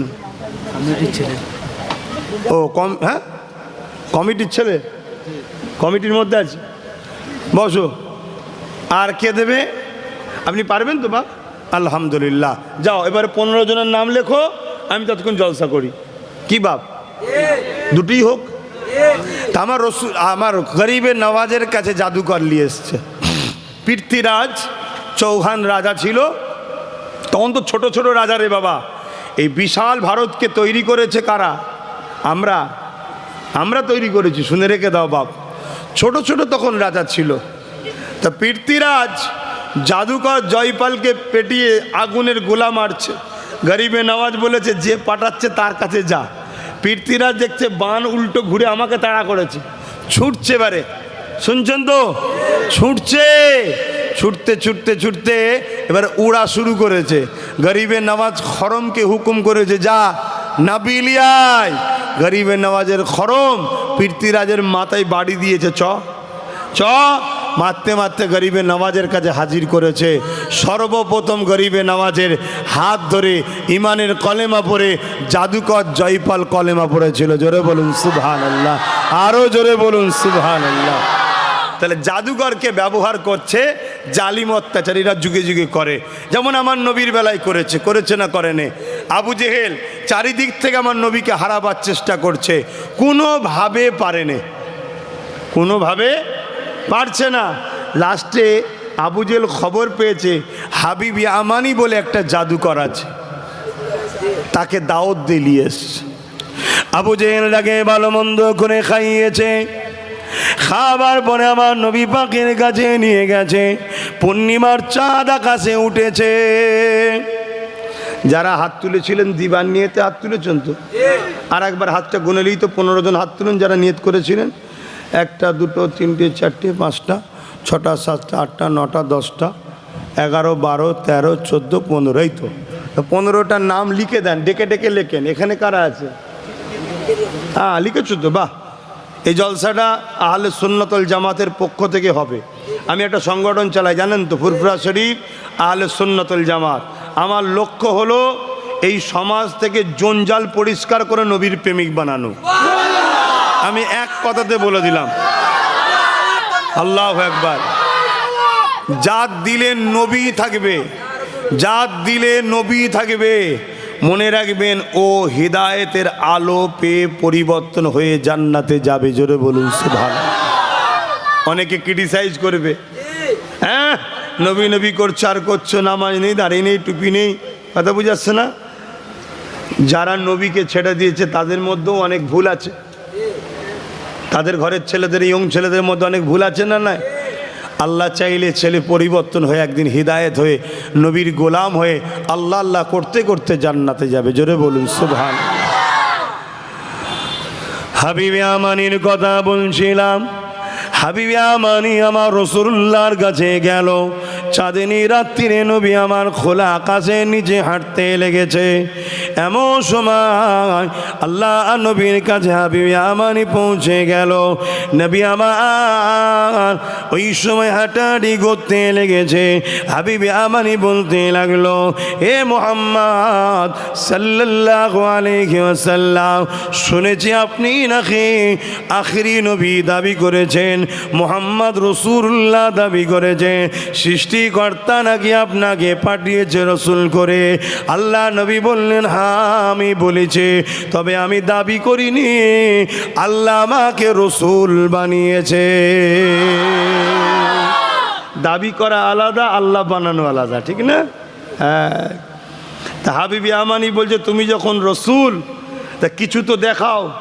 তৎকালীন সময় অমুসলিমরাও জানতো যে রসুল যে হবে, প্রফেট যে হবে, মেসেঞ্জার যে হবে, আওতার যে হবে, তার কাছে ঐশী ক্ষমতা থাকবে। শুনছেন তো নাকি? কিন্তু হাবিবে আমানি বিশ্ববিখ্যাত জাদুকর ছিল। হাবিবে আমানি জানে যে জাদুর দ্বারা মানুষের চোখকে ধোকাও দেওয়া যায়। তা মুহাম্মদ সাল্লাল্লাহু আলাইহি সাল্লামকে আমি এমন একটা প্রশ্ন করব যেখানে জাদু চলে না। হাবিবি আমানি বলল, তুমি আসমানে কিছু করে দেখাও। কেন? জাদু জমিনের উপরে চলে, আসমানে বলুন বলুন। আল্লাহ নবী আসমানের দিকে মুখ তুললেন, পূর্ণিমার পুরো গোল চাঁদ। আল্লাহ নবী বলছে, হাবিবি আমানি, এই চাঁদটাকে দুটুকরো করে দিলে হবে? সবাই বলুন না সুবহানাল্লাহ। এটা বলতে গেলেও তো পাওয়ার লাগে রে বাবা। হ্যাঁ, আজকে যারা আমার নবীর বিরোধী করছে, সে দাড়ি রেখে হোক আর দাড়ি চেঁচে হোক, মুনাফিক মুসলমান হোক আর মুসলিম না হোক, একটা বাল্ব জ্বালিয়ে দেবো, এই বাল্বটাকে আগুনের ইশারা করে সরাতে পারবে? এ ক্ষমতা আছে কারো? চ্যালেঞ্জ লিবার? আমার নূর নবী, দয়ান নবী বলছেন, আকাশের চাঁদকে দুটুকরো করে দেবো। হাবিবি আমানির মুখের ভাষা হারিয়ে গেছে। চাঁদ দুটুকরো করবে কি বলছে? আল্লাহ নবী উঙ্গলির ইশারা করলো, চাঁদটা দুটুকরো হয়ে গেল। এক ফালি পাহাড়ের মাথায় আর এক ফালি পাহাড়ের মাথায় দাঁড়িয়ে যায়। এ যুবকেরা, হাবিবে আমানি দৃশ্য দেখে অবাক হয়ে গেল।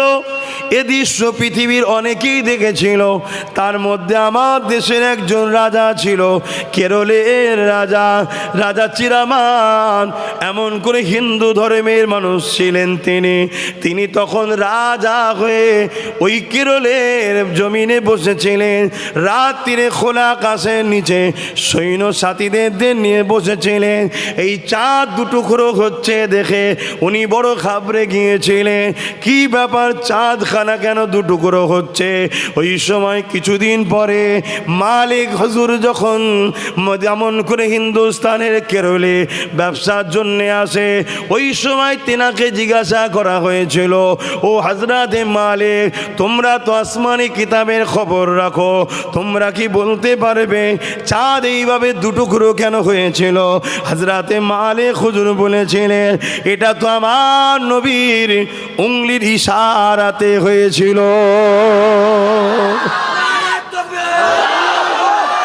আল্লাহ। তাই চিরামান রাজা তিনি বললেন, তিনাকে পাওয়া যাবে কোথায়? জিনার উঙ্গলির ইশারা চাঁদ শোনে, তিনাকে পাওয়া যাবে কোথায়? হযরতে মালিক হুজুর বললেন, তিনি মক্কায় আছেন। উনি সাগর পাড়ি দিলেন, জাহাজ তখন যে সিস্টেম ছিল, সাগর পাড়ি দিলেন। পাড়ি দিয়ে আমার নবীর কদমে এসে ইমানের কালেমা পড়ে আমার রসুলকে মেনে নিয়েছিলেন। জোরে বলুন সুবহানাল্লাহ। সেখানে একটা মসজিদ আছে আজও, চিরামান মসজিদ। এই ঐতিহাসিক মসজিদ প্রমাণ করছে ভারতবর্ষে 1300-1400 বছর ধরে মানুষ ইসলামের ওপরে আছে। তাই তো কেন্দ্র সরকার এই মসজিদগুলোকে দখল করতে চাইছে। তা কেন্দ্র সরকার যতটা না দোষী, তার থেকে বড় দোষী আমরা মুসলমান। আর আমরা মুসলমানের মধ্যে থেকেও আবার বড় দোষী আমাদের মধ্যে যেগুলো মুনাফিক মুসলমান গাদ্দার আছে, সেগুলো সবচেয়ে বড় দোষী। কথা বুঝে আসছে তো? যাক, আমার রসুল পাক সাল্লাল্লাহু আলাইহি ওয়াসাল্লামের এই চাঁদ দুটুকরো দেখে হাবিবি আমানির মুখের হালা হারিয়ে গেছে, চোখ ছলো ছলো, চোখ ছলো ছলো হয়েছে। তা হাবিবি আমানি আগিয়ে এসে আমার রসুলকে জিজ্ঞেস করছে, মোহাম্মদ তুমি তো চাঁদ দুটুকরো করে দিলে, বুঝলাম। আর আবু জেল কি বলছে দেখলে মোহাম্মদ কেমন জাদু করে? হাবিবি আমানি আবু জেলকে এক তাড়া দিয়েছে। হ্যাঁ, চুপ করো মূর্খ কোথাকারে, আকাশে তো জাদু চলে না। ওটা তো হাবিবি আমানি জানে, মূর্খ আবু জেল তো জানে না, ও ঝগড়া করছে। তা হাবিবি আমানি বুঝতে পেরে গেছে ইনি কিন্তু জাদুঘর। হ্যাঁ, তাই কাছে এসে বলছে, আমার দিলের মধ্যে একটা কষ্টদায়ক প্রশ্ন আছে, কষ্টদায়ক প্রশ্ন আছে, তুমি কি বলতে পারবে কি প্রশ্ন আছে আমার দিলে? আল্লাহ নবী মুচকি এসে বলল, হাবিবি আমানি রে, আল্লাহ তোমাকে একটা কন্যা সন্তান দিয়েছে, বয়সটা তার 8 বছর, সে জন্মগত প্যারালাইসিস, হাত পা তার চলে না, সে পায়ে হাঁটতে পারে না, উঠতে পারে না। এই জন্মগত প্যারালাইসিস কন্যাটাকে নিয়ে হাবিবি আমানি তুমি মনে বড় দুঃখের মধ্যে রয়েছ। তোমার মনের একটাই বাসনা, ওই কন্যাটা সুস্থ হয়ে সুন্দর জীবন পাক, এটাই তোমার দিলের মধ্যে রয়েছে।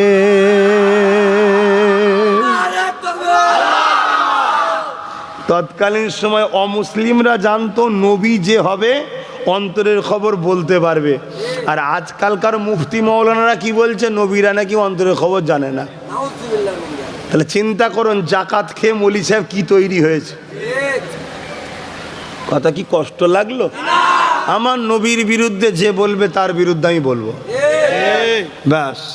দরকার হয় ক্ষমতাও যদি পায় ক্ষমতারও ব্যবহার করব। আল্লাহ নবীর এই কথা শুনে হাবিব আমানির চোখ দিয়ে পানি গড়িয়ে যায়। আবু জেল বোঝাতে লেগেছে, এ হাবিব আমানি তুমি এখান থেকে চলে যাও, নাই অন্যদের মতো মুহাম্মদ তোমাকে জাদু করে অ্যাকসেপ্ট করে নেবে, অ্যাটাক করে নেবে, তোমাকে তার আপন করে নেবে। হাবিবি আমানি বলল, আবু জেহেল তুমি মূর্খের মতো কথা বলো না, তুমি মূর্খের মতো কথা বলছো, তুমি মুহাম্মদকে চিনতে পারো না। হ্যাঁ, মুহাম্মদকে আমি চিনেছি, কিন্তু তখনও হাবিবি আমানি কলেমা পড়েনি, সে ঘরে চলে গেছে। এ যুবকেরা, হাবিবি আমানি অনেক রাস্তা অতিক্রম করে নিজের ঘরের দিকে চলে যেতে লেগেছে। এই ওয়াকিয়াটা একটু আলোচনা করছি, অসুবিধা হচ্ছে না তো? কেন ঠান্ডা হাওয়া ছাড়ছে, এদিকে নামাজও পড়তে হবে। পুরোটা বলে দিই নাকি? হ্যাঁ, তো ভালোবাসে আর একটা দাবি করতে পারি তো নাকি? হ্যাঁ, তাহলে আর 5 জন 2000 করে হাত তোলেন, একে এটা পুরো কমপ্লিট করে দিচ্ছি। দেখি এই 5 জনের মধ্যে কে প্রথম হাত তোলে। আরে মাহফিলের জন্য বলছি। কে? একটা, এখানে একটা, ওখানে একটা, এখানে একটা, 4টে। আর একটা শেষ আল্লাহর বান্দা কে আছো 2000 টাকা দিতে পারবে? কে? কে?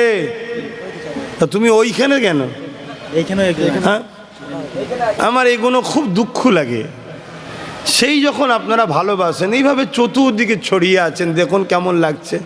আমি জানি হয়তো বসার অসুবিধা আছে, আগামী বছর এই জলসা সুন্দর করে হবে।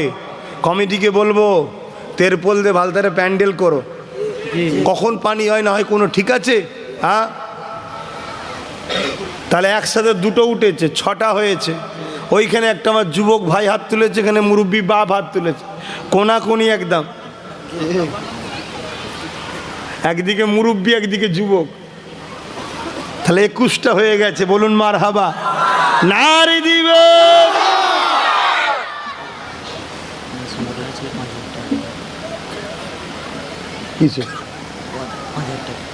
মাহফিলে। আচ্ছা, আর একটা ছেলে সংগঠনের ছেলে আহলে সুন্নাতুল জামাতে, সে 5,000 টাকা দেবে। আল্লাহ কবুল করবেন, আল্লাহুম্মা আমিন। আরও কেউ কেউ নিয়ত করো করো, কিন্তু এগুলো লেখো। ওই 5টা লিখে নিয়েছো ওইখানে, সেই ভাইটার কাছে গেছো? হ্যাঁ, আমি তাহলে আলোচনাটা করি। আহা, আল্লাহ নবীর কাছ থেকে হাবিবে আমানি চলে গেল। অনেক রাস্তা পেলেন তো, যাবার ব্যবস্থা তখন ছিল না, গাড়ি ঘোড়ার সুব্যবস্থা ছিল না, উটের পিঠে করে যেতে হবে। কষ্ট করে হাবিবে আমানি ঘরে পৌঁছালো। দরজার করে আঘাত দিল, দরজা খোলো। দরজা যেই খুলে যায়, হাবিবে আমানি চোখের পাতার ফেলতে পারছে না, চোখ বড় বড় হয়ে গেছে। কি দেখলে হাবিবে আমানি? হাবিবে আমানি দেখছে যে মেয়েটা আমার জন্মগত প্যারালাইসিস ছিল, ওই মেয়েটা এখন সুস্থ দাঁড়িয়ে রয়েছে। আরো জোরে বলুন সুবহান। হাবিবে আমানি চোখের পানি গড়িয়ে যায়। মারে, কি ব্যাপার? তুমি তো জন্মগত প্যারালাইসিস ছিলে মা, তুমি পায়ে দাঁড়াতে পারতে না, হাঁটতে পারতে না মা, কি ব্যাপার মা? ওই যুবক, ওই মহিলাটা, ওই বাচ্চা কন্যাটা বলতে লেগেছে, বাবা এক রাত্রিরে হবে একটা নুরানি ব্যক্তি এসেছিল, আমাকে বলেছিল মারে উঠে দাঁড়া মা। আমি বললাম আমি উঠতে পারি না।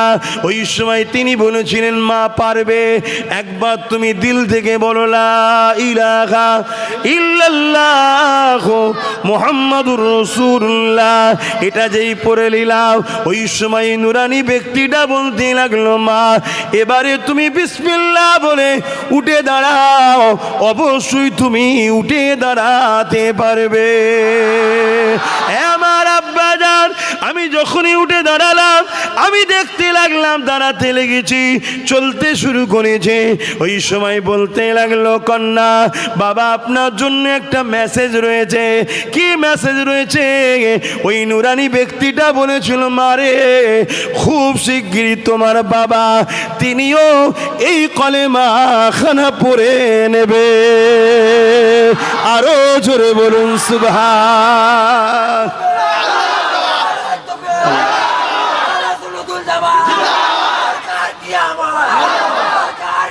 ভাইরা আমার, এই যে হুজুরের কথা শোনাচ্ছি আপনাদের, সত্যি করে বলুন আপনাদের দিলটা বড় হচ্ছে না? হুজুরের সঙ্গে মহব্বত পয়দা হবে না? হবে না? যে আমার হুজুর এমন ছিল। আজকে আমার নবীর কথা না শুনিয়ে শুনিয়ে যুব সমাজকে ধ্বংস করে দেওয়া হয়েছে। এদেরকে পরিবর্তন করতে গেলে নবীর সঙ্গে সম্পর্ক জুড়তে হবে। আপনি যদি বলেন নামাজ পড়বে না, হ্যাঁ পড়বে, কেন পড়বে না? কিন্তু নামাজ পড়বে। মোস্তফার গোলাম যখন নামাজ পড়ে, ও মাঠের আলো কাটে না। মোস্তফার গোলাম হয়ে যদি নামাজ পড়ে, ও ব্যাটার বে দিয়ে পণও নেবে না। মোস্তফার গোলাম হয়ে যদি নামাজ পড়ে, ও কখনো ইসলামের দুশ্মনদের সঙ্গে বসে একসাথে চা খাবে না। মোস্তফার গোলাম যদি না হয়ে নামাজ পড়ে, নামাজ পড়েও গীবত করা ছাড়বে না। এজন্য আগে দরকার নবীর প্রেম, ঈমান যেটাকে বলা হয়। নবীকে যখন জেনে যাবে, তখন এই যুবকগুলো নবীর প্রেমিক হবে। আর নবীর প্রেমিক যখন হবে, মদিনাওয়ালার পক্ষ থেকে দোয়া আসবে, অটোমেটিক এরা পরিবর্তন হবে। জোরে বলুন সুবহানাল্লাহ। ভাইয়ের আমার, সেই নবী পাক সাল্লাল্লাহু আলাইহি সাল্লামের এই কথা শুনে আর হাবিবি আমানি বাইরে গেলেন না, বাড়ির ভেতরে গেল না, সোজা এসে আবার কষ্ট করে এসে আমার নবীর কদমে হাজির হয়ে ইমানের কালেমা পড়ে মুসলমান হয়ে যায়। জোরে বলুন সুবহানাল্লাহ। আরও জোরে বলুন সুবহানাল্লাহ। আমার নবী পাকের এভাবে প্রচুর আলোচনা আছে। যাক, এখন আমি দাদা হুজুর রহমাতুল্লাহ আলাইহির ছোট্ট একটা কথা বলবো। কথা বুঝে আসছে? তারপরে আমি দোয়া করব। যে কথা বলতে গিয়ে চলে গিয়েছিলাম, ডাক্তার বলল রক্ত লালা ভাব নাই, রেসল্যান্ড। দাদা হুজুর মুচকি হাসলেন, ডাক্তার চলে গেল। ওষুধও আসলো, হুজুর ওষুধ খান। দাদা হুজুর বলছেন বাবা ওষুধ বলছে আবু বাকার তুমি খেও না, এখন তোমার শেফা হবার নয়, আর যেদিন শেফা হবার ওষুধ রাখা আছে, ওষুধ আওয়াজ দিয়ে বলল আবু বকর আজকে খেলেও শেফা, না খেলেও আজকে শেফা হবে। জোরে বলুন সুবহানাল্লাহ। তাহলে আমরা ওষুধ খাই শুধুমাত্র সান্ত্বনা মনকে, ভালো করার মালিক ওষুধ নয়, শেফা দিবার জাতকে আল্লাহ। সেই মুজাদ্দিদ জামান দাদা হুজুর রহমাতুল্লাহ আলাইহি দিন ইসলামের জন্য আপনাদের পূর্বপুরুষদের ঘরে ইমানের কালেমা দিবার জন্য কত কষ্ট করেছে। তার আওলাদ হিসাবে যদি কোনো আওলাদকে মনে হয় ভুল রাস্তায় চলছে, তার থেকে দূরে সরে যান, বিয়াদবি করতে যাবেন না। বিশেষ করে আমাকে যারা ভালোবাসে, আমার কথাকে শুনবে, খবরদার বিয়াদবি করতে যাবে না। কেন? তার গায়ে তোমার পীরের খুন আছে। পীর মুরিদি কাকে বলে? পীরের লাঠিকেও পীর বলে মানতে হবে। হজরতে মুজাদ্দিদ আল পেশানি মাকতুবাদের মধ্যে লিখেছে পীরের ছায়াতেও যেন পা না পড়ে। আর আজকে একদল সব বেরিয়েছে আল্লাহর অলিদের দাদা হুজুরের মুরিদ, সিলসিলার মুরিদ বা খলিফা বা বিভিন্ন পীর সাহেব দাবি করছে, দাদা হুজুরের আওলাদদের সমালোচনা করে, কেউ মাইকে করে, কেউ খাস বৈঠকে আস্তে আস্তে বীজ দিচ্ছে। কিন্তু মনে রাখবেন এদের লক্ষ্য একটাই, এরা দাদা হুজুর থেকে আপনাদের ঘরে সরাতে চাইছে, আপনাদের সরাতে চাইছে। আওলাদদের সঙ্গে যোগাযোগ থাকলে সরাতে পারবে না। কারণ যত লাফালাফি করুক দাদা হুজুর তো হতে পারবে না। এই জন্য এইসব ষড়যন্ত্র চলছে, এক এক জায়গায় এক একটা টিম তৈরি হয়েছে। আর দুঃখের বিষয় আখেরি জামানা, ভালো ভালো ঘরের ছেলেরাও খারাপ হয়ে যাচ্ছে। আমার দাদা পীরের আওলাদদের মধ্যে দুই একটা আওলাদ ভুল বুঝে হলেও যাই হোক ইদিক উদিক হয়ে যাচ্ছে, আল্লাহ তাদের হেদায়েত করেন, বলুন আল্লাহুম্মা আমিন। আরও জোরে বলুন আল্লাহুম্মা আমিন। এতটুকু তাদের জন্য দোয়া করতে হবে, তাদের বিরুদ্ধে লাগলে হবে না, দোয়া করতে হবে আল্লাহ হেদায়েত করুক, বলুন আল্লাহুম্মা আমিন। তো ভাইয়ের আমার মুজাদ্দিদ জামান দাদা হুজুর রহমাতুল্লাহ আলাইহির হাতে হাত দিলেন প্রতাপ চন্দ্র সেন। কি নাম? সময় নেই তো ভাই, নামাজ পড়তে হবে ভাই। আল্লাহ কখনো তৌফিক দিয়ে আলোচনা হবে, একটু সালাম পড়বো। ইয়া নবী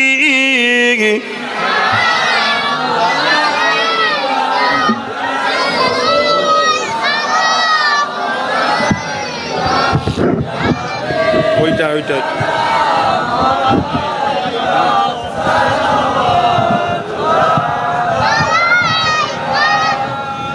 طلع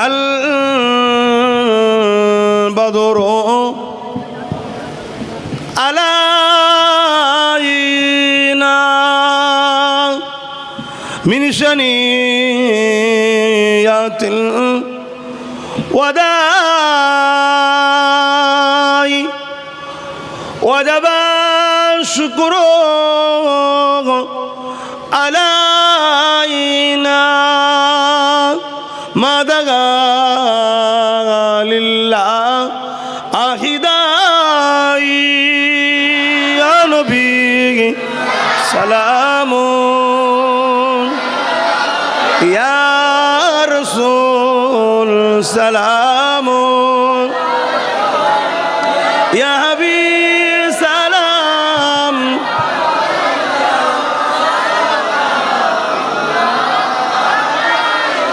কঠিন হাসরের দিনে কি আছে মোদের কপালে, গুনাহগার উম্মাহ আত আপনার লইবেন সঙ্গে মাশরে নবী সালাম ইয়া রাসূল ইয়া হাবিব।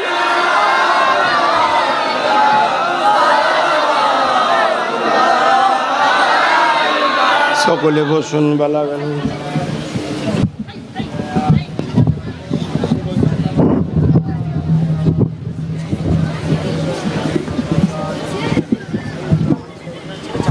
ভাই, সেটা হলো আমাদের লোক। আল্লাহ এর রুজিতে বরকত দিক, বলুন আমিন। 3000 টাকা আমার মাইক সেট ভাই দেবে, আল্লাহ কবুল।